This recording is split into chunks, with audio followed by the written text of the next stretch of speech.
This is Johanna Wren. She's my particular favourite head.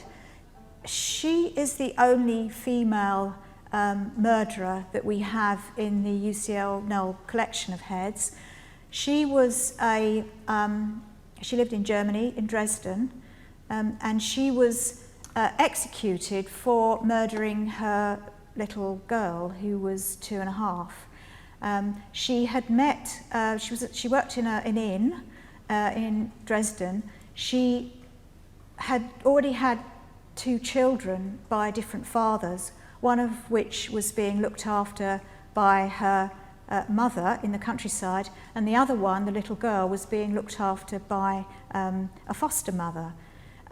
And Johanna met a soldier at Christmas 1851, and she fell in love with him, and she was so worried that he wouldn't marry her if he found out about these children that she determined to kill the daughter who was being looked after by the foster mother. So she took the daughter away from the foster mother, saying that she was going to have it looked after by the child's grandmother. And she took the child back to her lodgings, and she threw it head first down a cesspit in the courtyard where she lived. And obviously the child died. So Johanna was executed in 1852. She was executed by the sword.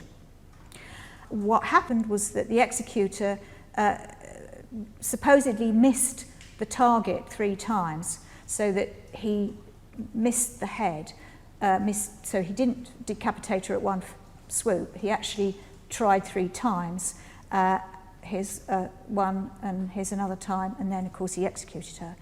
Now this is such a huge miss that in my I feel that because she was a sort of celebrity, she had celebrity status because of her crime, and there were a crowd of 20,000 people at the execution. I have a feeling that what he did was he deliberately missed 3 times to give the crowd a spectacle, so that the first hit would across the head here, the crowd would have gone, and then another hit across the face, and then the final decapitation. So it was a spectacle. After her body was retrieved and taken to the mortuary, the head was sewn up, see the suture marks, and then the cast was made of the head. Of course, our very special guest tonight is Kathy Reichs, and we're here to celebrate a very special occasion, celebrating the official launch of Kathy Reichs' The Bone Code, which is her 20th novel and the best-selling Temperance Brennan series. We're thrilled to have some wonderful bookseller partners tonight sharing this event. So Kathy, thanks so much for joining us tonight. How does it feel to be celebrating the 20th book? Oh, people keep saying that. It makes me feel so old. How can I possibly have written 20 books? It's pretty astonishing. When I started out, I never anticipated the series would go this long. If you don't mind, I'd like to go back just for a moment to Deja Dead, which was really groundbreaking, and certainly for me as a writer, one of the things that you pioneered was really quality crime fiction literature set.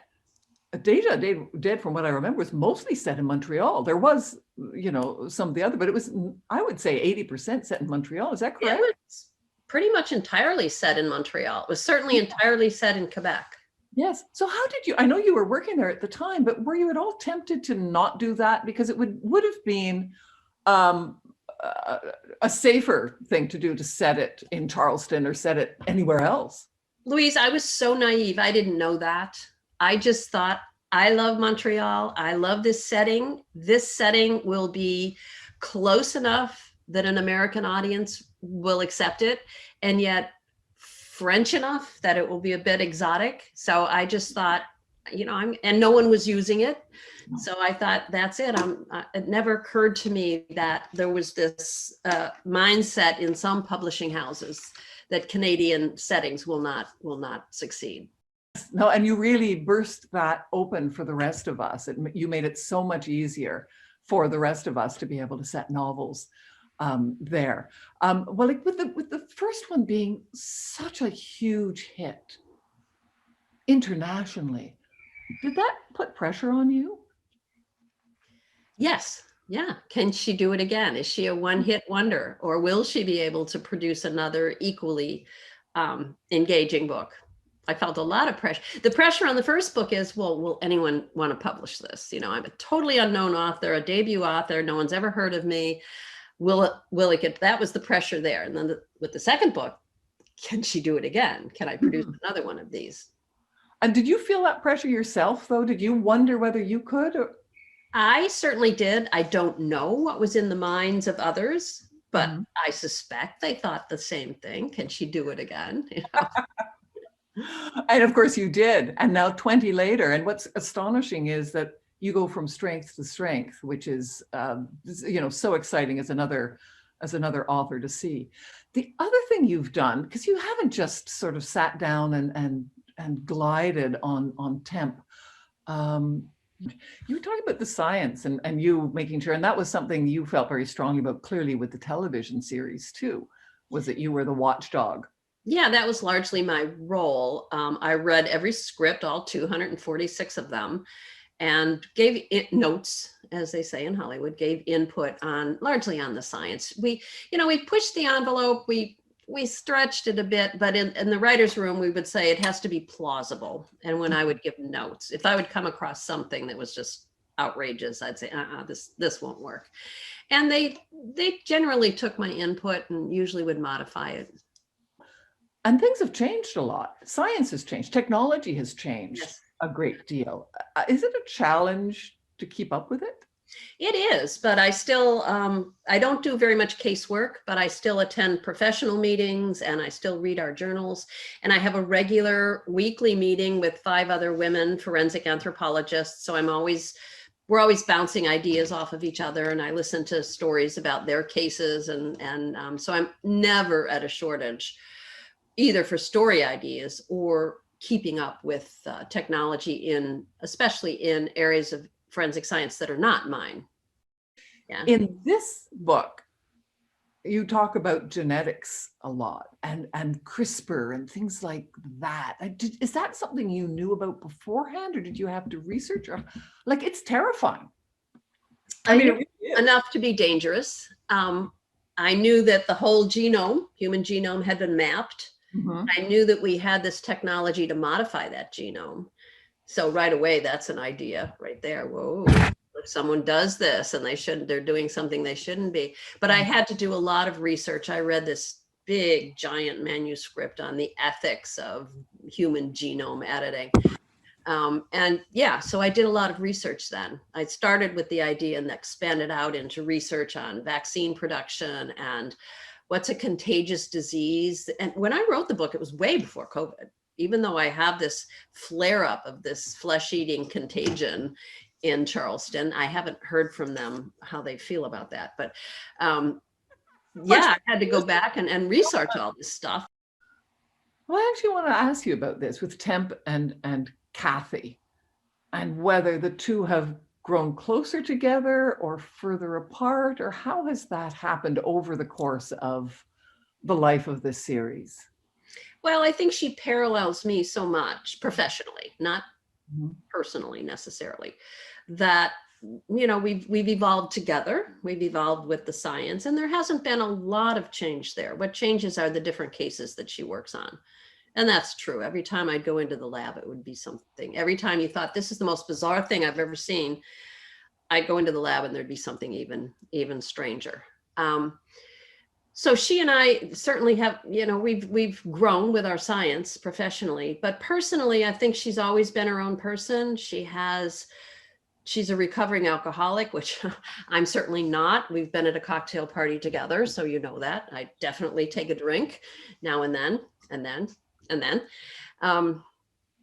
Yeah, we share a sense of humor, I think, but perhaps that's evolved a bit over the course of the series. But her social relationships have been all over the place, up and down, and yeah. Because I'm also somebody from the medical field, I love how you always bring in real science. Oh, good. And try to keep it simple, try to keep it jargon free, but so people learn a little something, but have fun along the way.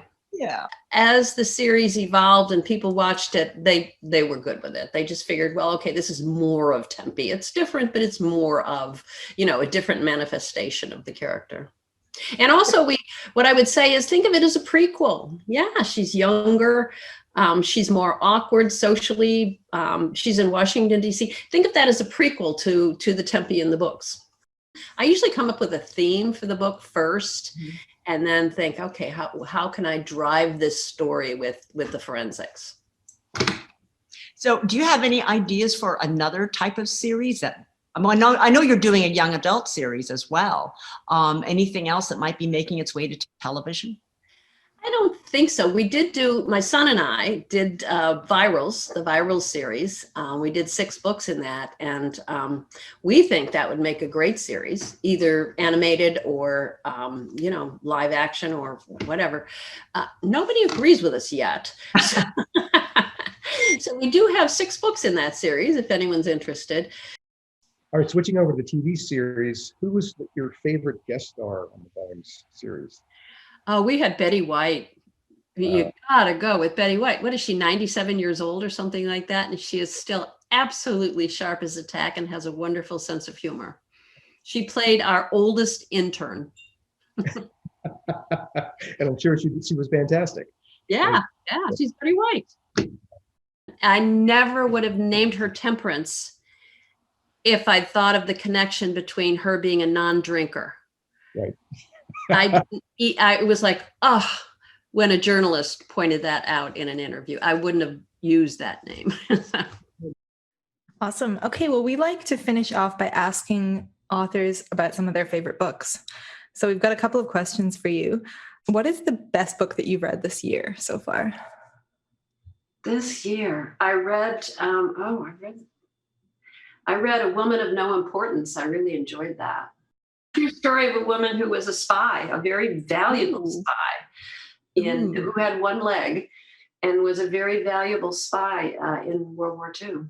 I will be looking that up. She's American, but she was in France. Yeah, it was really interesting.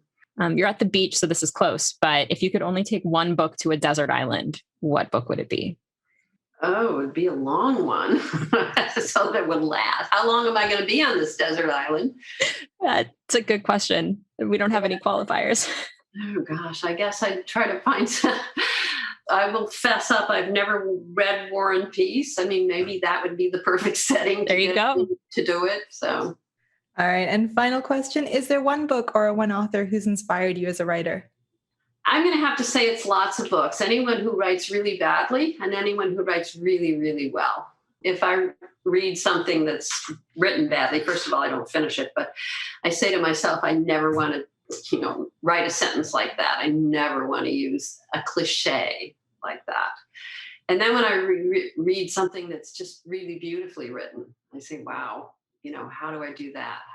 So I'd have to say both ends of that spectrum influence me. Well, thank you so much for doing this. We really, really appreciate it.